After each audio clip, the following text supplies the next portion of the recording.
Hey everyone, how you doing? This is Amon Green, Green Bay Packers all-time leading rusher, and you're watching Packers Total Access Live, your daily source for Packer content. Go Pack, go!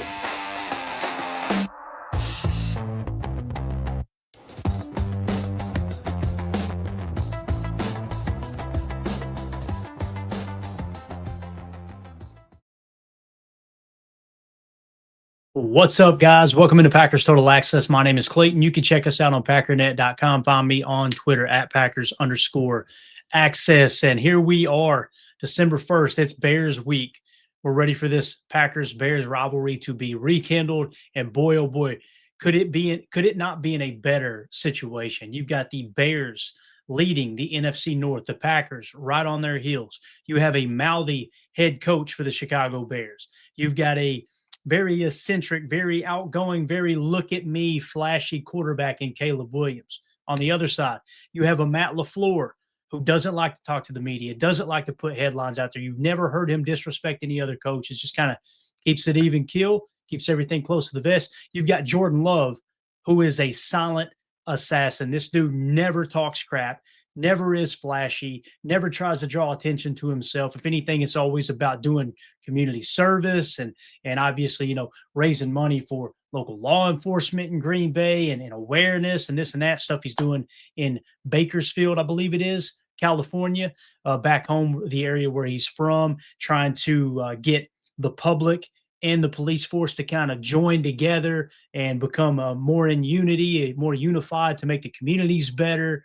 They couldn't be any more different when you talk about how this team's built, the character of each team, and where this rivalry is going to at the next level. I'm so excited to dive into it. So that's what we're going to cover today. Little Packers-Bears rivalry. We're not going to get too deep into the numbers. We're just going to talk about what this game means for both teams, essentially, right?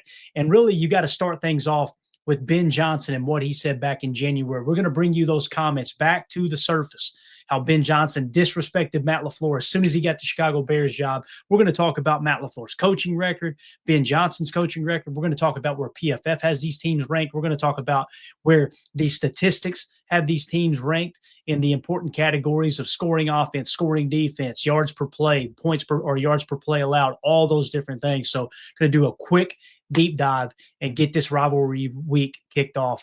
Right. Before we do, if you guys would do that YouTube stuff for me, hit like, hit subscribe. If this is your first time tuning into PTA, welcome. Thank you for making us a part of your afternoon.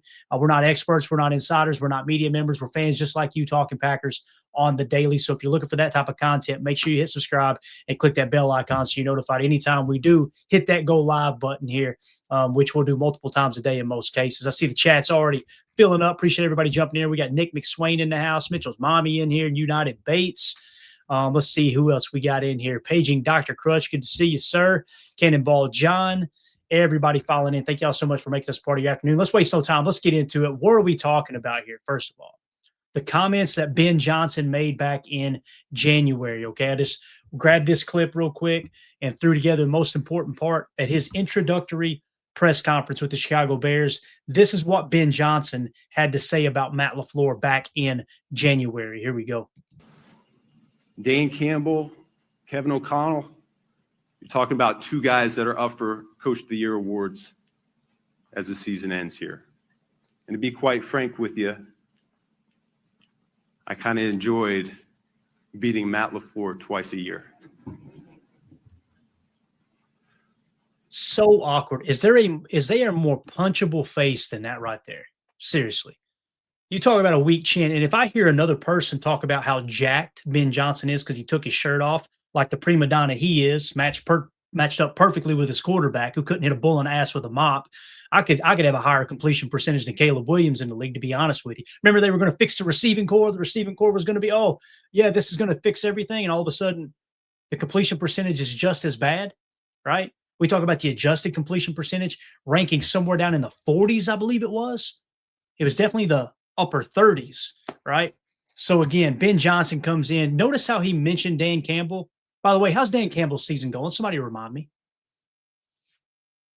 How's that going? I'm literally combing through Twitter watching Detroit Lions fans trying to decide if Dan Campbell's actually the coach of the future now. And should they move on from Jared Goff? How'd that go? Kevin O'Connell, another name that he dropped here, Ben Johnson dropped, right? Kevin O'Connell, how's that season going? Mr. Quarterback Guru. Got the quarterback of the future in J.J. McCarthy. How's that working out?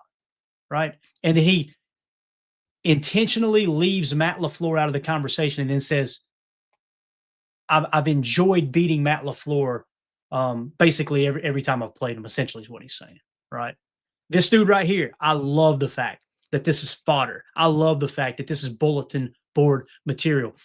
I will say this. If the team captains on the Green Bay Packers, think of your captains. Think of your Josh Jacobs, your Xavier McKinney's, right? Your Quay Walkers, your Rashawn Gary's, your Micah Parsons, all these guys, right? That every single week we see Matt LaFleur stand at the podium to the point where the fans hate it when he does this, but you never hear him throw players under the bus. He always says, I've got to coach better. We got to have better execution, and that falls on me. He always falls on the sword for his players. These players damn well better all week long be playing that on loop in the locker room and going, are we going to have our coaches back like he's had our back? We're the youngest team in the league, and Matt LaFleur consistently has them in the playoffs and has them in the hunt and has them in every game. They've lost 3 games this year for a combined total of 9 points. Each of the 3 losses were 3-point losses. And he's always got them in a position where they can succeed. They better have his back. I'm telling you, and Matt LaFleur can't do this. Matt LaFleur can't go in the locker room and be like, all right, guys, you hear what he said about me back in January? No. Go to work, out-scheme his ass, and your players better show up to play. Your players better get your coaches back. That's what better happen this week. Because this little twerp right here thinks he's running the North. He's got another thing coming. I'm telling you right now, I would put this roster up over Chicago's any day of the week and twice on Sunday. We've watched them win trash game after trash game after trash game every single week. And then hear the mainstream media talk about Caleb Williams like he's this true franchise quarterback. What numbers are you hanging that hat on? If they don't rip that ball out of Jalen Hurts' hand last week, what ends up happening to that game, right? They are lucking up on taking the ball away. And listen, there's skill involved there, don't get me wrong. And I've tipped my cap to them all the way through the season at this point, going, they're figuring out ways to win games. And the reality is Ben Johnson is a good head coach. He's looking like he's going to be a very good head coach. But those comments right there, hopefully this team puts them in their place. I want to give a shout out to Wendell Ferreira over on X. You guys can follow him at Wendell, WENDELLFP. Okay, give him a follow over on X. He wrote an awesome article. I think it was earlier today, or maybe it was last night. Actually, it was this morning at 7 a.m. So make sure you guys go give this a click and go give this a view. Matt LaFleur has a golden opportunity to finally answer Bears head coach Ben Johnson after his disrespectful message. Let's dive into it here real quick. We'll try to give you the gist of this article. The Green Bay Packers have won their 3 divisional games this season, which included sweeping the Detroit Lions for the first time since 2020. But now things are getting more and more interesting as the Packers face the Chicago Bears twice over the next 3 weeks. Even though the Packers have won 10 of their last 11 games against the Chicago Bears, I repeat, we've won 10 of our last 11 games against the Chicago Bears. And the one Bears win came in a meaningless Week 18 game last season with Malik Willis playing the majority of the matchup. These 2 NFL games will certainly feel different. Under new head coach Ben Johnson, the Bears have been much more competent, and that's why they are fighting for the division. Moving along here, but everything started with a shot at Matt LaFleur. Right after being hired, Johnson sent a not-so-subtle jab at the Packers head coach. Quote, I'm going to be quite frank with you, Johnson said back in January. I kind of enjoy beating Matt LaFleur twice a year. That was a reference to the Lions sweeping the Packers last year when Johnson was their offensive coordinator. Notice how he didn't say, we really enjoyed sweeping. It was like he was the only one that had anything to do with it. I'm telling you, this guy right here, it's coming. His time's coming. Matt LaFleur was classy in responding to this at the time, saying that he understood what Ben Johnson did, trying to motivate Bears fans entering a new era. Quote, I'm sure he's playing to their fans a little bit, LaFleur said. It is what it is. I'm not going to lose much sleep because of that. Later, Matt LaFleur said he doesn't know Johnson very well, which made the jab feel a little over the top. So some people are like, oh, well, they're probably friends. They've probably been coaching together and this and no. Matt LaFleur don't even know who the hell he is. They don't, other than he knows he's a coach. That's it. So the fact that Ben Johnson took that jab makes it even weirder, which explains his antics, how he acts all kind of creepy anyway in the pressers. Quote, I don't know Ben Johnson. Do I have beef? I don't know Ben Johnson. I respect him as a football coach. He did a nice job, LaFleur said. It's not tight. It's not tight. I'm not tight. I thought it was interesting. I thought the press conference was interesting, but I don't have beef with them. On Sunday, the Packers and the Bears will face off for the first time this season. Later, the teams get back to playing against each other on a Saturday in Week 16, and those two games will be huge for the outcome of the NFC North. That's enough to motivate LaFleur and the Packers, but the extra bulletin board material may help to add some fuel to the fire in a big week. So again, shout out to Wendell Ferreira. Great article there. Make sure you guys go give him a follow on X and give that link a click there as well. All right. So again, why does Ben Johnson all of a sudden think he has the right to talk crap to Matt LaFleur, right? And look at this, guys. We're going to go back to it every time, right? Look where Matt LaFleur ranks all time here in winning percentage amongst head coaches in the history of the National Football League. Guy Chamberlain won at 784. John Madden, number 2 at 759. Vince Lombardi, number 3 at 738. George Allen, 712. He's in the 4 spot. Nick Sirianni, 700. He's in the 5 spot. Tommy Hewitt, 694. He's in the 6 spot. Blanton Collier, 691. Ray Flaherty, 684. Jim Harbaugh, 683. George Papa Bear Hallis at 682. Then Don Shula at 677. In the number 12 spot, ahead of Hall of Famers Paul Brown, Tony Dungy, future Hall of Famer Andy Reid, Hall of Famer Patty Driscoll, Hall of Famer Curly Lambeau, right? Sean Payton, Mr. Golden Show. Everybody loves Sean Payton, right? He's in the 24 spot. Matt LaFleur is 12th all time in winning percentage. And you're going to have a first-year head coach come in and talk trash? Nah. These players better have his back. So, again, how do these teams rank? That's what you got to ask yourself, right? How do these teams rank in terms of the important statistic, the important analytics, just on the surface, right? Let's go to scoring offense. I won't put it on the screen, but I'll read it off to you. Points per play on the season, okay? Green Bay ranks 10th. Chicago ranks 11th, right? Couldn't get any closer in terms of for the 2025 season. However, when you sort it over the last 3 games, Green Bay ranks 5th in the league at 0.402 points per play. Chicago lands in the 6, 7, 8, 9, 10, 11, 12, 13, 14, 15, 16, 17th spot. What's that tell you? Over the last 3 games, they're trending down in points per play, all right, in offensive scoring. Let's go to scoring defense. Actually, let's stay on offense. I apologize. Let's go to total offense, yards per play, because this shows you how efficient a team is, right? Moving the football. They may be struggling in the red zone, but how are they moving the football? Yards per play, okay? Chicago is 9th on the year, and Green Bay is tied with them in that number 9 spot, both at 5.6 yards per play. Let's go over the last 3 games. Over the last 3 games, who is playing better at the moment? Green Bay is somewhere around the 1, 2, 3. They're actually tied for the, let's see here, 2, 4, 6, 8, 10, 12, 13. Roughly the 14th spot, 13 or 14, right? Chicago is currently sitting in yards per play behind them with 4.9 yards per play, and that is over the last 3 games. That puts them somewhere around, I don't know, the 20 spot. So what's the moral of the story here? On the season, it looks like Chicago and Green Bay's neck and neck. Over the last 3 games, our offense is ascending. Theirs is starting to taper back a little bit. Let's jump over to defense real quick.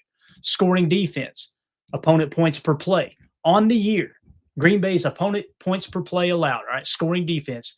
Green Bay is 5th in the league at 0.310. Chicago, 27th. Now, let's go over the last 3 games because their defense has been playing better, right?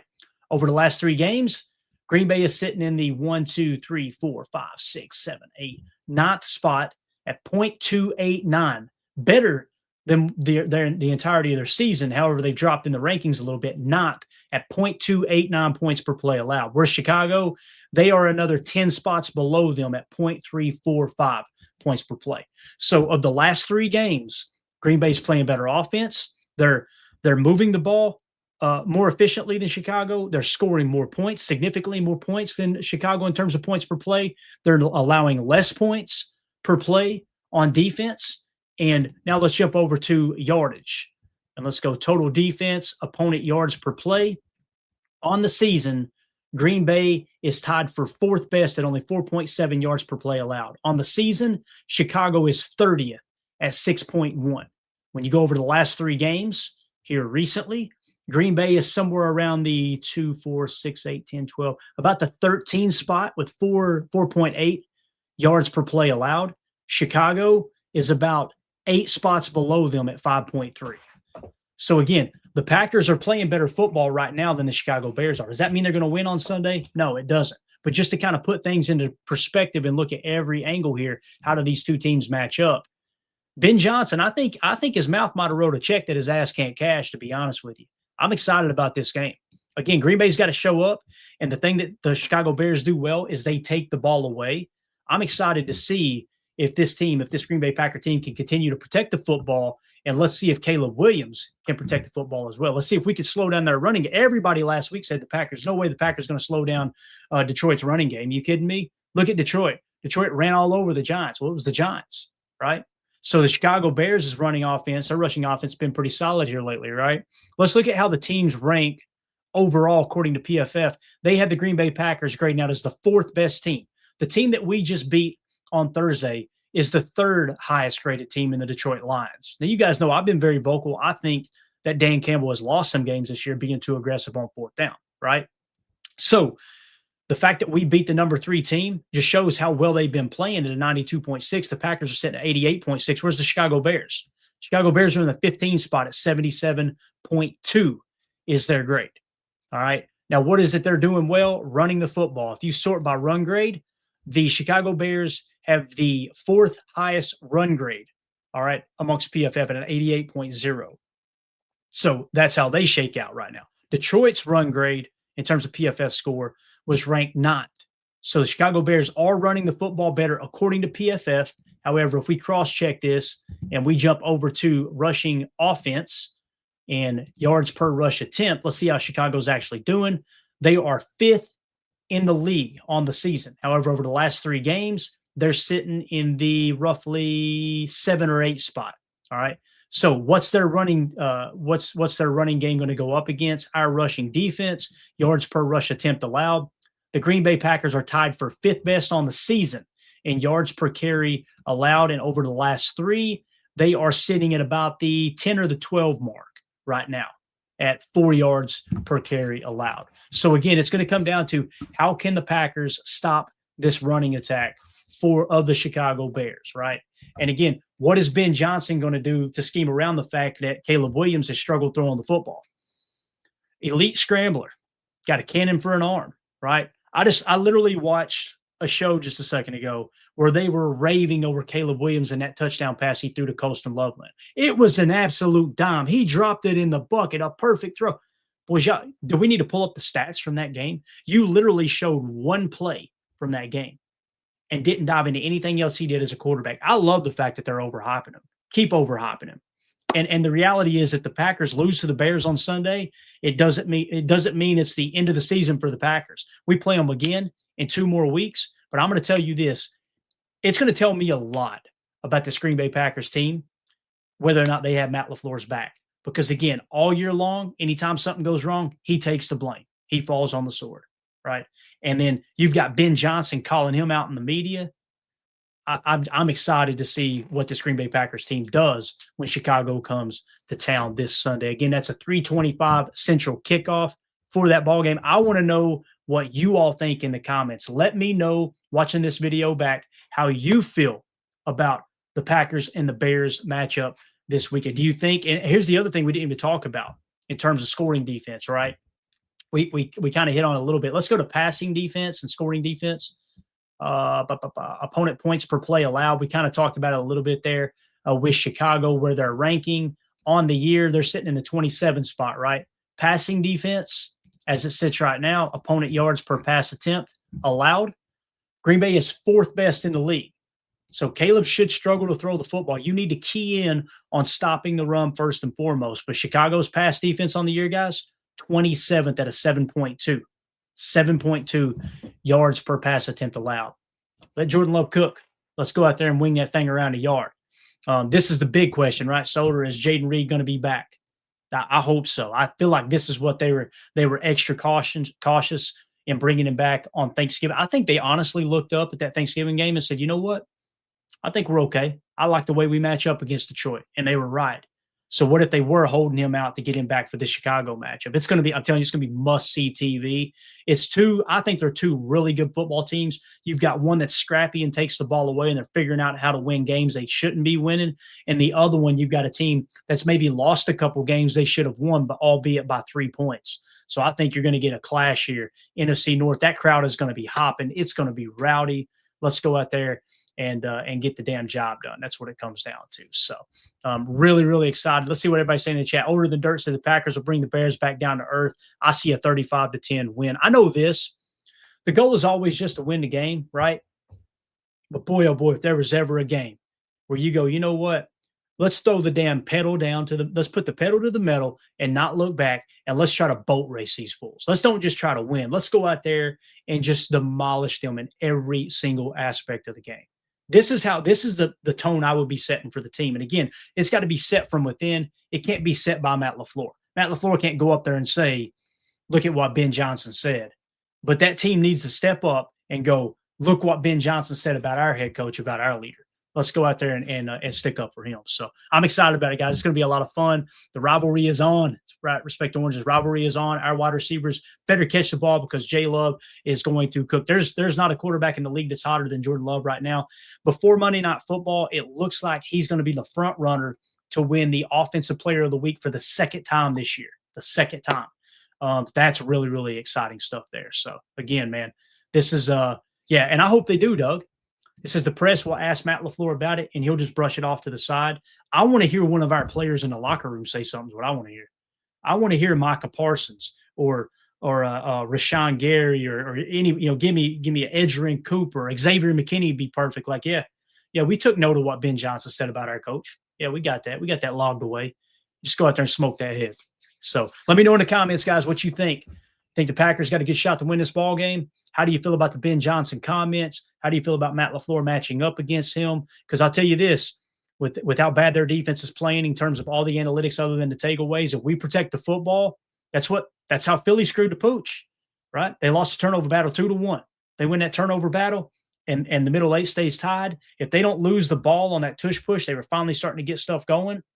I think that game ends differently too. And how about we go out there and take the ball away from Chicago 2 or 3 times? It's going to be cold. It's going to be chilly at Lambeau Field. We'll see what the forecast is. We'll dive into that as we get a little later in the week, but it's going to be a fun matchup for sure. This is what I'm talking about too, Solder. Solder says, I just want to see Parsons run Williams down in the backfield 6 or 7 times. Parsons ran a 4.340. Caleb Williams is not going to be able to sprint run away from Micah Parsons. Now, should the whole game plan be about bringing down Caleb Williams? No, I'm telling you, that's the part where you got to play with intensity when you're one-on-one matchups, knowing what Ben Johnson said. However, stick to the game plan. Cage rush and stop their run. Make Caleb Williams beat you as a quarterback, because I'm telling you guys, he was off the mark all day long against Philly. They just gifted that game to Chicago. So if you do that, if you go out and you stop their run first and foremost, and you rush, you stick with Caleb with a cage rush, I want to see Micah in passing situations playing Joker 1, where Caleb has got to know where he's at.